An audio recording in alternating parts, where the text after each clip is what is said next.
Havendo número legal, invocando a Deus pela grandeza da pátria e a paz entre os homens, dou por aberta a sessão. Convido o nobre vereador Rubens Andrade para proceder à leitura da ata da sessão anterior. Ata da 84ª Sessão Ordinária, em 14 de outubro de 2010. Presidência, senhores vereadores Jorge Felipe, presidente Patrícia Morim, segundo secretário Ivani de Mello e André Gouveia Vieira, ambos a convite.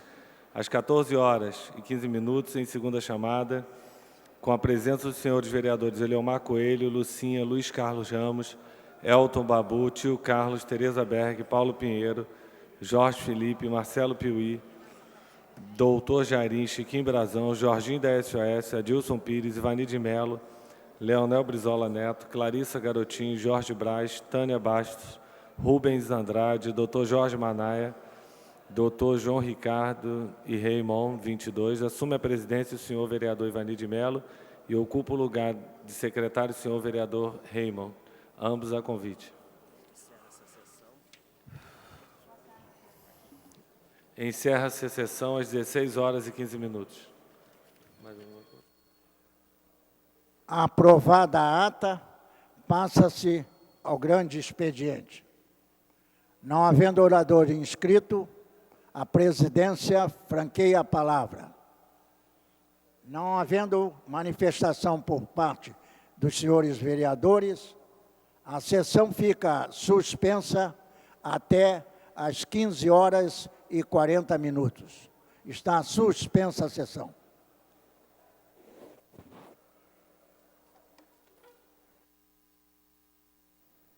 Está reaberta a sessão. Terminada a primeira parte do grande expediente, passa-se para a segunda parte. O orador inscrito é o senhor vereador Alfredo Sirquis, que dispõe de 20 minutos. Senhor presidente, senhoras e senhores vereadores, no domingo, em convenção, o Partido Verde e a candidatura presidencial primeiro turno da senadora Marina Silva definiram o seu posicionamento em relação ao segundo turno das eleições presidenciais de 2010. Nesse ato, a senadora leu uma carta aberta que dirigiu à ex-ministra Dilma Rousseff e ao ex-governador José Serra, candidatos à presidência da República que disputam o segundo turno.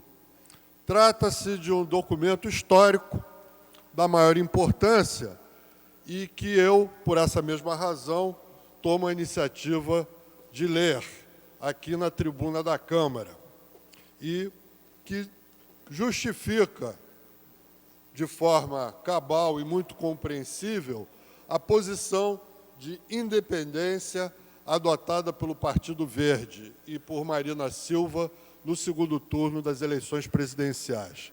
Passarei à leitura do documento.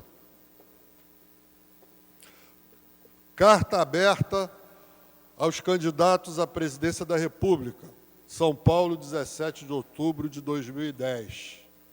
Prezada Dilma Rousseff, prezado José Serra, agradeço inicialmente a deferência com que ambos me honraram ao manifestar interesse em minha colaboração e a atenção que dispensaram às propostas e ideias contidas na Agenda por um Brasil Justo e Sustentável, que nós, do Partido Verde, lhes enviamos nesse segundo turno das eleições presidenciais de 2010. Embora seus comentários à agenda mostrem afinidades importantes com o nosso programa, gostaríamos que avançassem em clareza e aprofundamento no que diz respeito aos compromissos. Na verdade, entendemos que somos o veículo para um diálogo de ambos com os eleitores a respeito desses temas. Nesse sentido, mantemos-nos na posição de mediadores, dispostos a continuar colaborando para que esse processo alcance os melhores resultados. Aos contatos que tivemos e aos documentos que compartilhamos, acrescento essa reflexão que traz a mesma intenção inicial de minha candidatura, debater o futuro do Brasil. Quero afirmar que o fato de não ter optado por um alinhamento nesse momento não significa neutralidade em relação aos rumos da campanha. Creio mesmo que uma posição de independência, reafirmando ideias e propostas, é a melhor forma de contribuir com o povo brasileiro. Já disse algumas vezes que me sinto feliz por, aos 52 anos, estar na posição de mantenedora de utopias, com os brasileiros que inspiraram a minha juventude, com valores políticos, humanos, sociais e espirituais. Hoje vejo que utopias não são o horizonte do impossível, mas o impulso que nos dá rumo, a visão que temos no presente do que será real e a ser conquistado no futuro.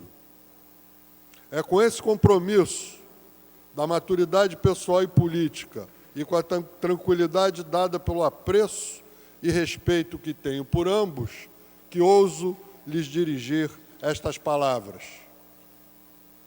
Quando olhamos retrospectivamente a história republicana do Brasil, vemos que ela é marcada pelo signo da dualidade, expressa sempre pela redução da disputa política ao confronto de duas forças determinadas a tornar-se hegemônicas e excludentes, a tornar hegemônico e excludente o poder de Estado, melhor dizendo.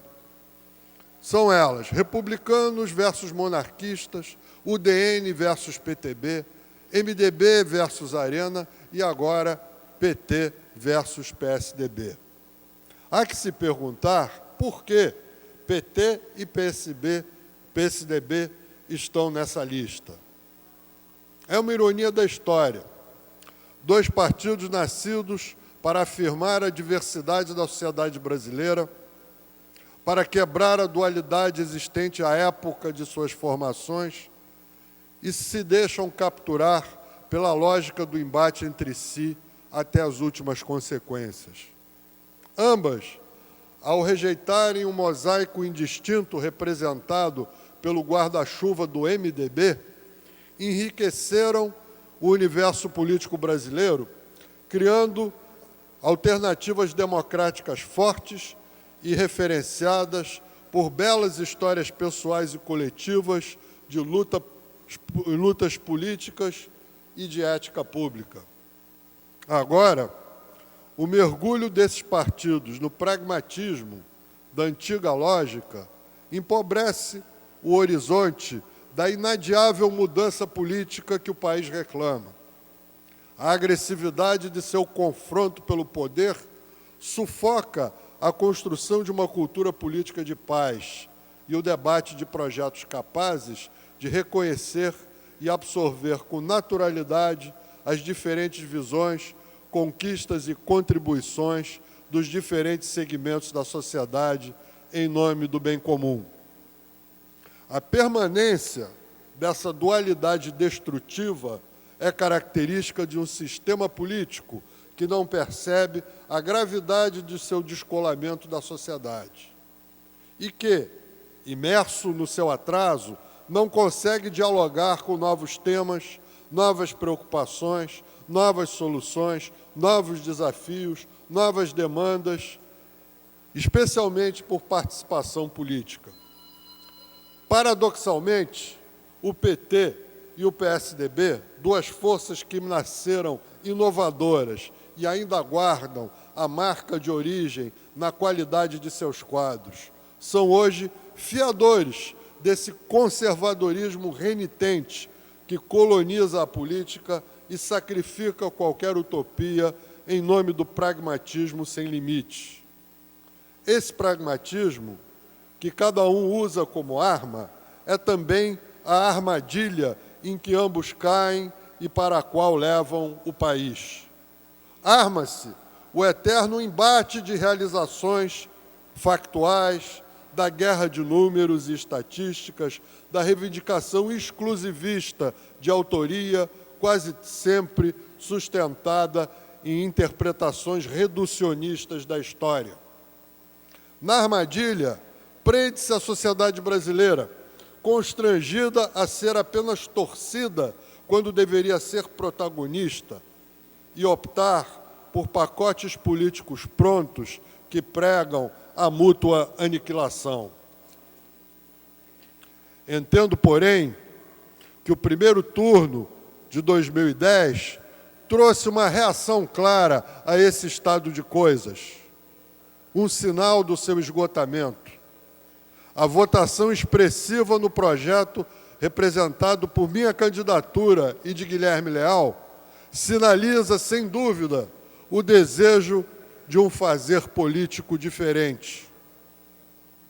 Se soubermos aproveitá-la com humildade e sabedoria, a realização do segundo turno, tendo nascido de um terceiro concorrente com quase 20 milhões de votos, pode contribuir decisivamente para quebrar a dualidade histórica que tanto tem limitado os avanços políticos em nosso país.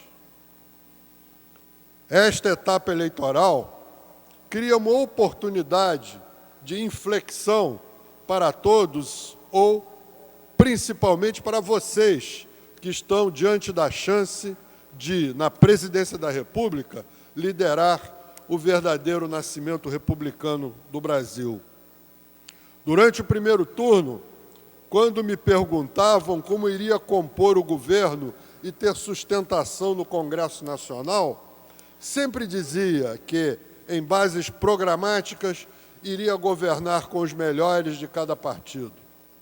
Peço que vejam, na votação concedida à candidatura do Partido Verde, algo que ultrapassa o meu nome e que não se deixem levar por análises ligeiras. Esses votos não são uma soma indistinta de pendores setoriais. Eles configuram no seu conjunto um recado político relevante.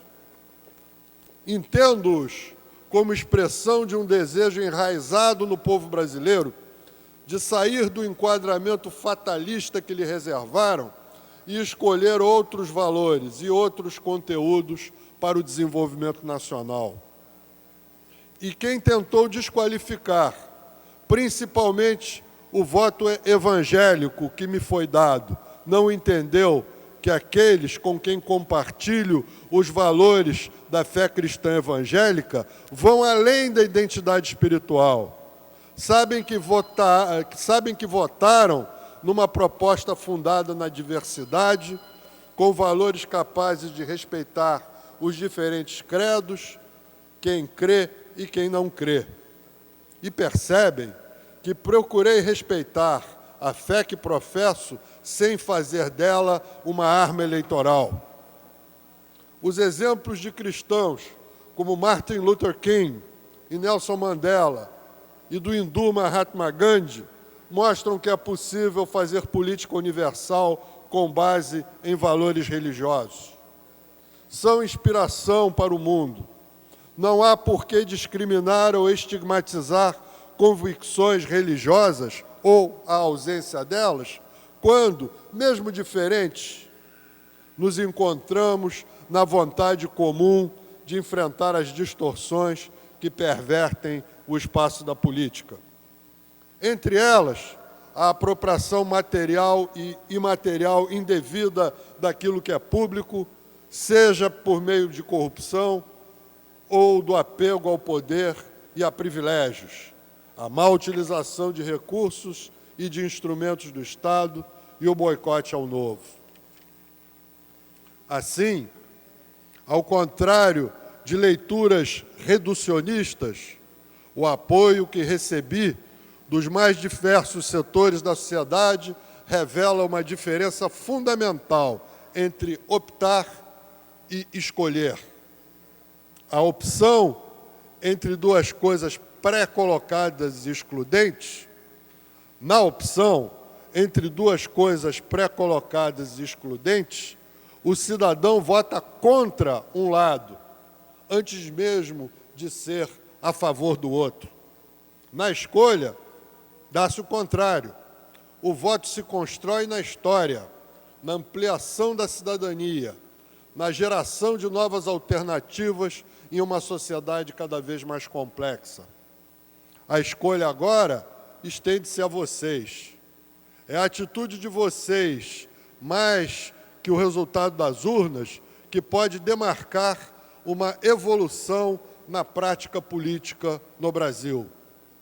Podemos permanecer no espaço sombrio da disputa do poder pelo poder ou abrir caminho para uma política sustentável que será imprescindível para encarar o grande desafio desse século, que é global e nacional. Não há mais como se esconder, fechar os olhos ou dar respostas tímidas, insuficientes ou isoladas às crises que convergem para a necessidade de adaptar o mundo à realidade inexorável ditada pelas mudanças climáticas. Não estamos apenas diante de fenômenos da natureza. O megafenômeno com o qual temos que lidar é o do encontro da humanidade com os limites de seus modelos de vida e com o grande desafio de mudar, de recriar sua presença no planeta, não só por meio de novas tecnologias e medidas operacionais de sobrevivência, mas também por um salto civilizatório de valores. Não se trata apenas de ter políticas ambientais corretas ou incentivar os cidadãos a reverem seus hábitos de consumo. É necessária nova mentalidade, novo conceito de desenvolvimento, parâmetros de qualidade de vida com critérios mais complexos do que apenas o acesso crescente a bens materiais. O novo milênio que se inicia exige mais solidariedade e justiça dentro de cada sociedade e entre os países, menos desperdício e menos egoísmo. Exige novas formas de explorar os recursos naturais sem esgotá-los ou poluí-los. Exige revisão de padrões de produção e um fortíssimo investimento em tecnologia, ciência e educação.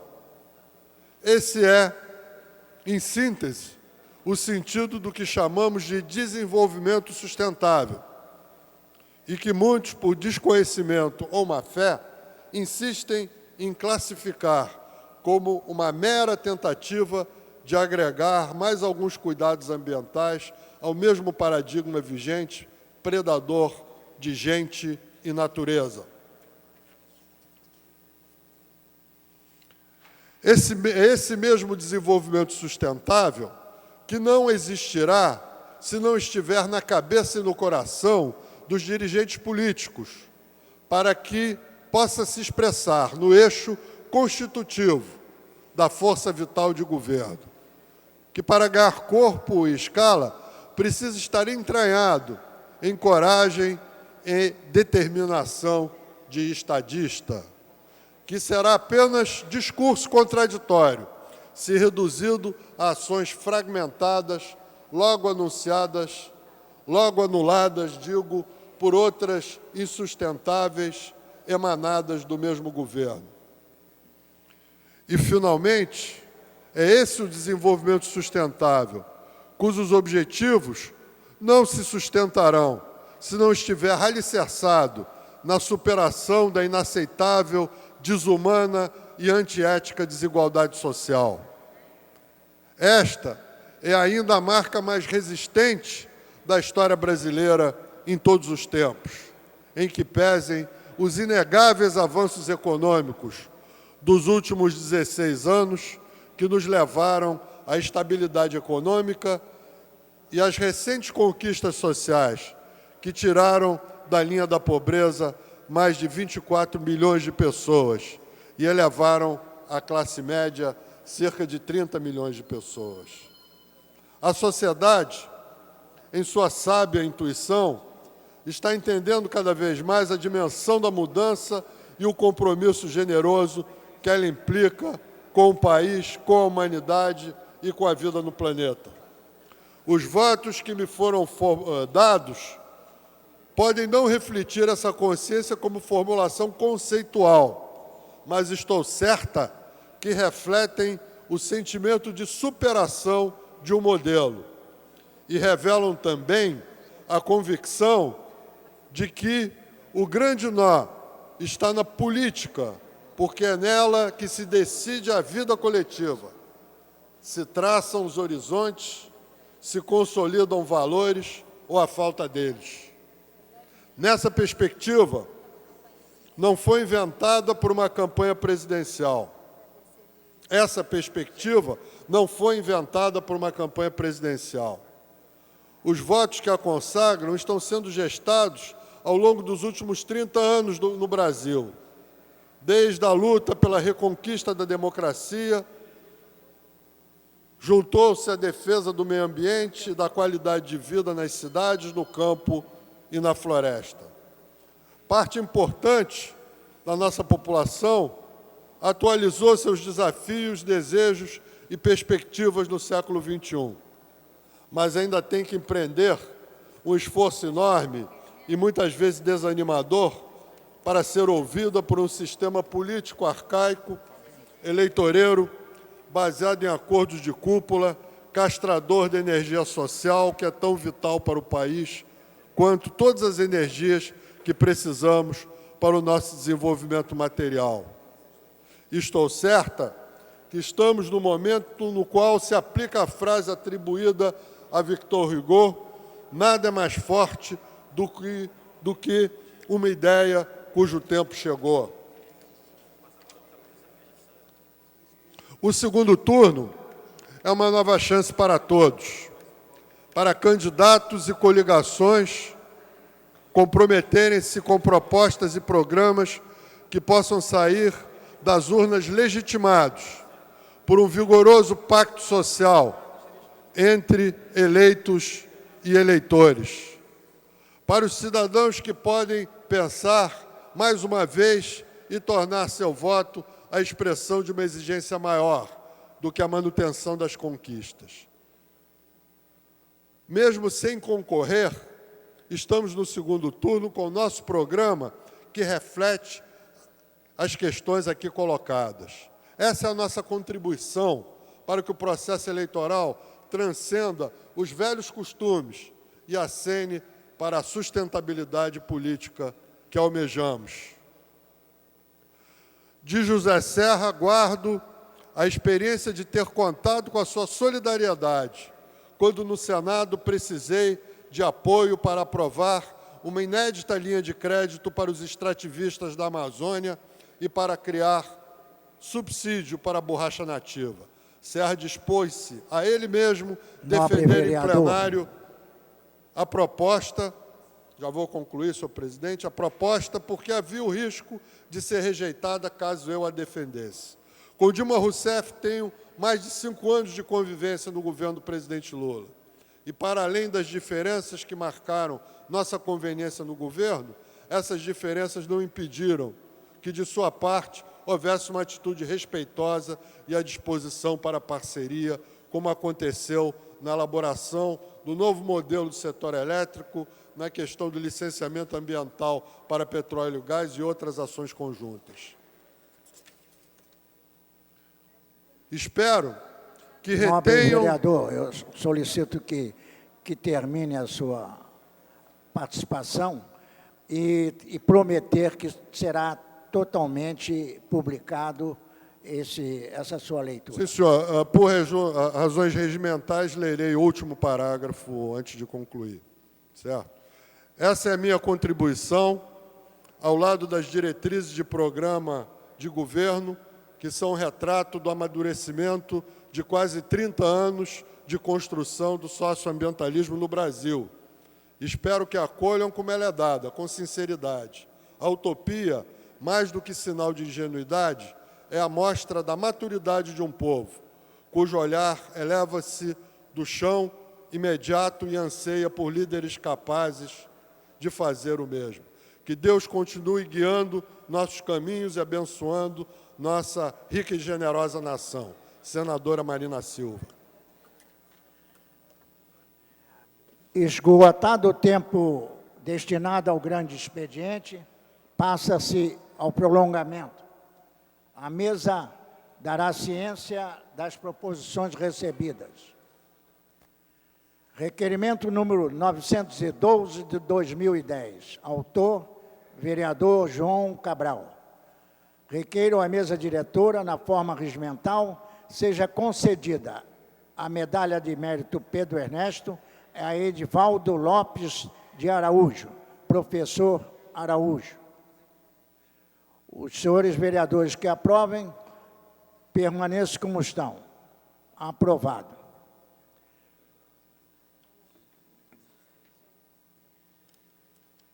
Requerimento número 914 de 2010.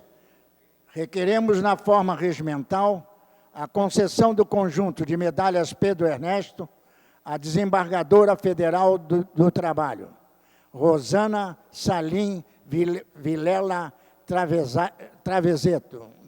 Travezedo. Os senhores vereadores que aprovam, queiram permanecer como estão. Aprovado.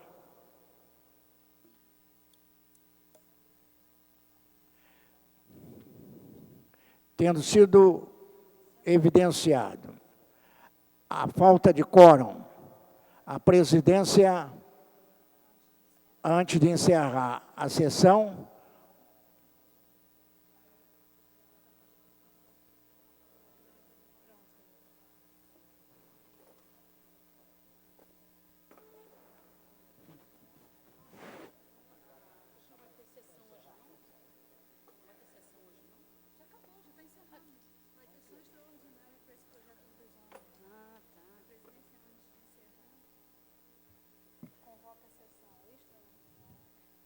a presidência, antes de encerrar, convoca sessão extraordinária para hoje, às 18h05, com a seguinte ordem do dia.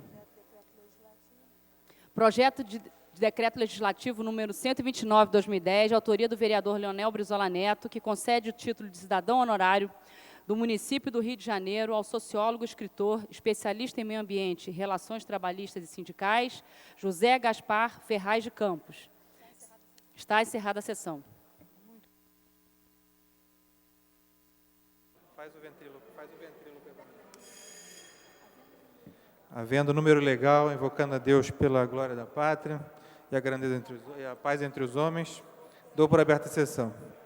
A presidência submete os vereadores a dispensa de leitura da ata da sessão anterior. Os vereadores que concordam permaneçam como estão. Aprovado. Passe a ordem do dia. Em tramitação ordinária, em segunda discussão, quórum de maioria simples. Projeto de decreto legislativo número 12529 de 2010, de autoria do vereador Leonel Brizola Neto, que concede o título de cidadão honorário do município do Rio de Janeiro ao sociólogo, escritor e especialista em meio ambiente, relações trabalhistas e sindicais, José Gaspar Ferraz de Campos. Vereadores concordam, permaneçam... desculpa, não há orador inscrito para discutir a matéria. Encerrada a discussão, em votação, os vereadores concordam, permaneçam como estão. Aprovado. Fica dispensada a redação final, segue a promulgação. Antes de encerrar, a presidência lembra que, segundo o requerimento número 928 de 2010, do vereador Dr. Carlos Eduardo, haverá solenidade hoje, a partir das 18h10, para a realização da solenidade em relação de homenagem aos dentistas. A presidência convoca a sessão ordinária para amanhã, às 14 horas. Está encerrada a sessão.